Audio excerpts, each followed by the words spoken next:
Assalamualaikum warahmatullahi wabarakatuh. Waalaikumsalam warahmatullahi wabarakatuh. Kurang semangat ya. Kurang, Pak. Semangat lagi. Assalamualaikum warahmatullahi wabarakatuh. Waalaikumsalam warahmatullahi wabarakatuh. Bismillah, alhamdulillah, wassalatu wassalamu ala sayyidina wa maulana wa syafi'ina wa habibina Muhammad Rasulillah wa ala alihi wa sahbatihi wa man tabi'a sunnatahu wa syafa'atah min yaumina hadza ila yaumin akhir. Hadratul Muhtaramin yang saya hormati, saya muliakan, beliau Bapak Kiai Haji Dr. Imam Satibi MPDI. Meskipun tidak bisa lalu diwakilkan oleh beliau calon doktor Pak Kastri Fir Darmawan MPD, dokter dari Universitas ternama ya di Semarang, UNES. Kita doakan mudah-mudahan bisa goal bisa selesai. Amin. Terutama diberikan kesehatan, diberikan kekuatan, diberikan kemudahan ya, sehingga semuanya lancar dan apa yang diharapkan bisa menjadi kenyataan. Amin. Amin. Yang saya hormati, saya muliakan Pencetus UKM Transisi Bapak Jasim Abdillah Eskom yang rawuh beserta putranya ya. Yang saya hormati, saya muliakan.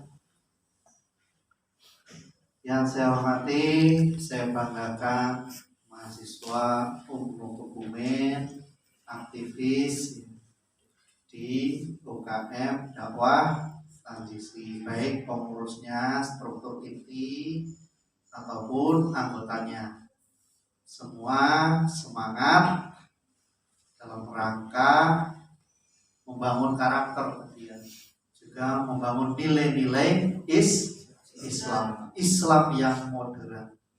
Tadi sudah disampaikan oleh beliau Bapak Rektor bahwa banyak sekali aliran di Indonesia, tetapi aliran yang paling benar adalah aliran Ahlus Sunnah wal Jamaah An-Nahdliyah.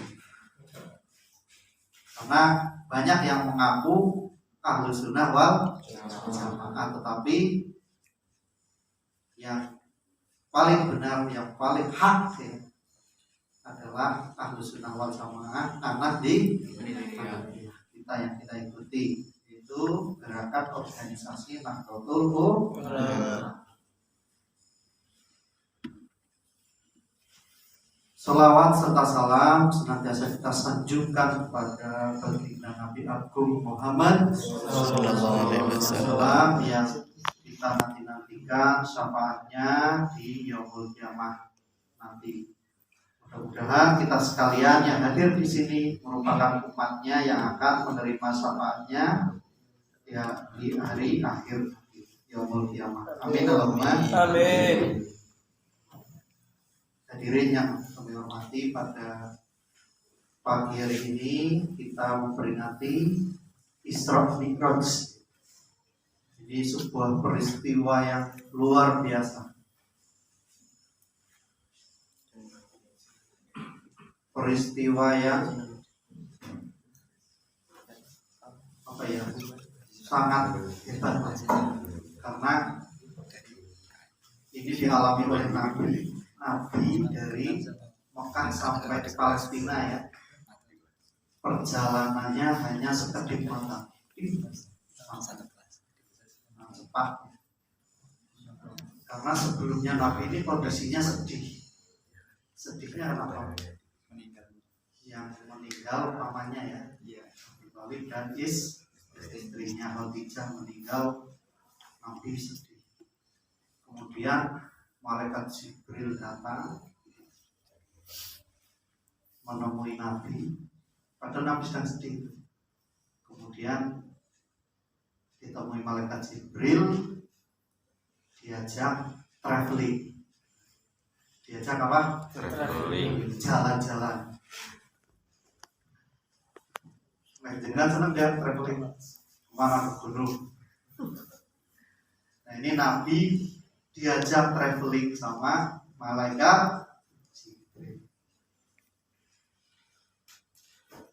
Pada saat itu posisinya Nabi di Hijr, itu dekat air Zam-Zam. Kemudian Nabi diajak ke air Zam-Zam oleh malaikat Jibril. Di situ Nabi dibelah dadanya. Setelah dibelah, dibersihkan, dicuci. Ini dicuci yang kedua ya, karena dicuci yang pertama itu waktu masih kecil. Ini dicuci kedua oleh malaikat Jibril, dihilangkan apa namanya prasangka buruk. Jadi kesedihannya itu juga hal-hal yang kotor-kotor yang membuat prasangkanya buruk menjadi sedih dan sebagainya dicuci. Nah, setelah itu waktu dicuci itu Nabi tidur ya. Kemudian setelah bangun dari tidurnya itu ada hewan kendaraan ya, kendaraan namanya Buruk. Kendaraan buruk ini kemudian untuk perjalanan Nabi dan malaikat Jibril ini ya, malaikat pasti cepat. Jadi perjalanannya dari Masjidil Haram sampai Masjidil Aqsa di Palestina ini hanya sekedip mata. Kecepatan buruk ini sangat cepat, melebihi jet. Kalau sekarang dari Mekah sampai Palestina itu kalau pesawat itu paling enggak satu jam. Kalau naik onta diperkirakan itu 1 bulan. Tapi itu Nabi Muhammad bisa dalam waktu 1 detik. Nah, kemudian sampai di Masjidil Aqsa, Nabi Muhammad sholat ya dengan malaikat Jibril 2 rakaat. Kemudian setelah itu diberi air minum dua gelas atau 2 tempat lah gitu ya.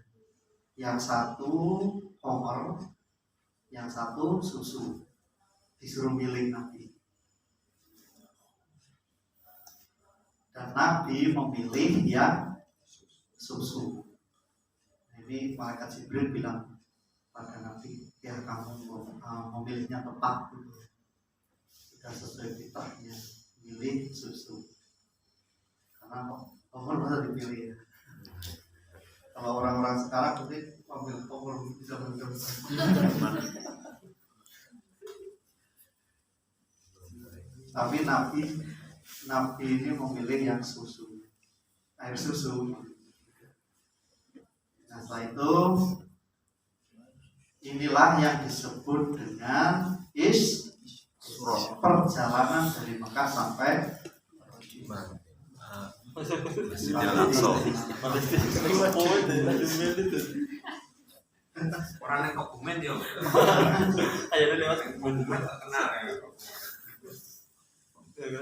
dalam waktu setipan ya. Kemudian ini yang disebut peristiwa Isra.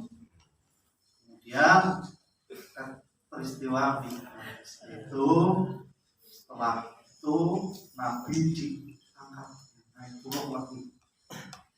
Gitu ya. Tiba-tiba sampai langit pertama.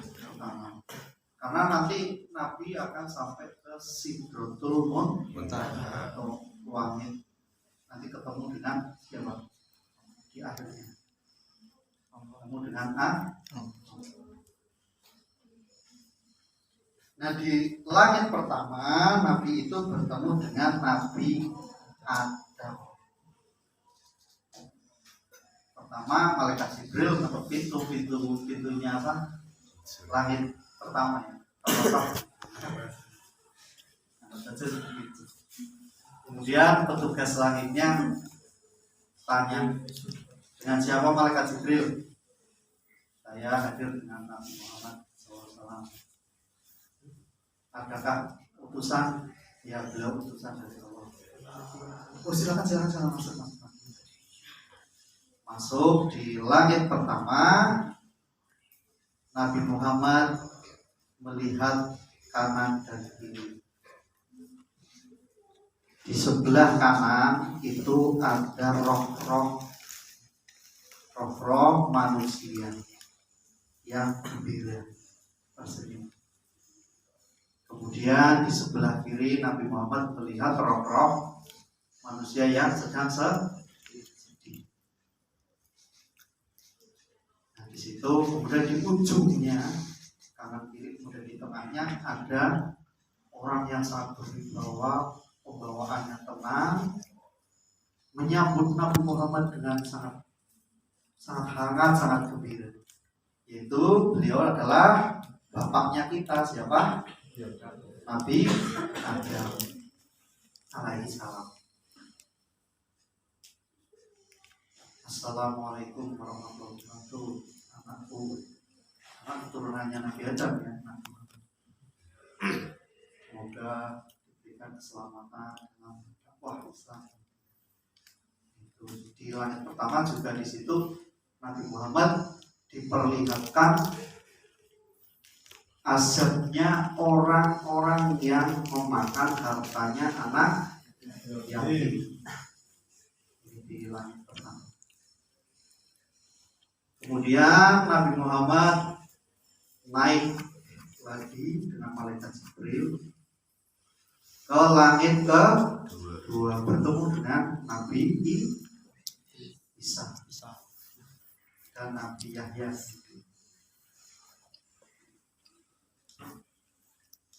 Nabi Isa ini adalah putra Maryam ini adalah orang yang sangat iman ya pada Allah. Nabi Isa dilahirkan dari Maryam tanpa bapaknya. Itu karena sebuah keajaiban. Memang Isa putra Maryam itu tidak.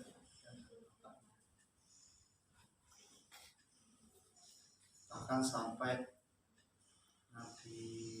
Maryam ini dihujat-hujat karena mungkin secara logika nggak bisa. Karena ini fungsinya filsafat Islam. Bedanya dengan filsafat Barat. Bedanya di mana? Bedanya ada pada tataran epistemologi, sumber kebenarannya. Kalau kita bicara sumber kebenaran dalam Islam, filsafat Islam, maka ada yang disebut dengan bayani. Disebut apa? Bayan. Yang pertama adalah bayan Al-Quran. Yang kedua bayan hadis. Kemudian sumber kebenaran yang kedua adalah burhani. Sumber kedua apa? Burhani. Yaitu akal rasional manusia. Rasio empiris yang bisa dibuktikan. Kemudian yang ketiga yaitu irfani. Apa? Irfani itu intuisi, mimpi-mimpi. Mengapa juga mimpi-mimpi bisa menjadi dasar sebuah kebenaran? Contohnya Nabi siapa? Yusuf. Ahli tafsir mimpi, iya kan? Mimpinya beneran. Nah, ini sumber kebenaran dalam Islam beda dengan sumber kebenaran dalam filsafat Barat. Hanya memakai yang namanya burhani, sesuatu yang bisa dibuktikan dengan fakta, sesuatu yang realistis, rasional. Bahkan nanti kalau orang kafir Quraisy, peristiwa Isra Mi'raj ini mereka karena di luar burhani tadi, rasio tadi, dianggap itu peristiwa bohong. Padahal sumber kebenaran kita dari Islam. Nah ini di langit kedua bertemu Nabi Isa dan Nabi Yahya. Nabi Muhammad disapa dengan sangat hangat bahwa menjadi nabi akhir zaman yang memberikan pencerahan kepada seluruh umat manusia. Kemudian ke langit ketiga ini Nabi Muhammad bertemu dengan orang yang ganteng sekali. Siapa namanya? Nabi Yusuf alaihi salam. Jadi Nabi Yusuf ini nabi yang paling ganteng sedunia. Pernah dengar ceritanya Siti Zulaikha kan? Sampai bersama temannya melihat Nabi Yusuf sampai tangannya kena pisau gitu. Karena saking ganteng gitu. Kalau sekarang seperti siapa tak tahu. Karena nggak bisa dibandingkan. Jadi kalau Nabi Muhammad itu gantengnya itu separuhnya Nabi Yusuf. Nah, yang lainnya itu baru untuk manusia seluruh.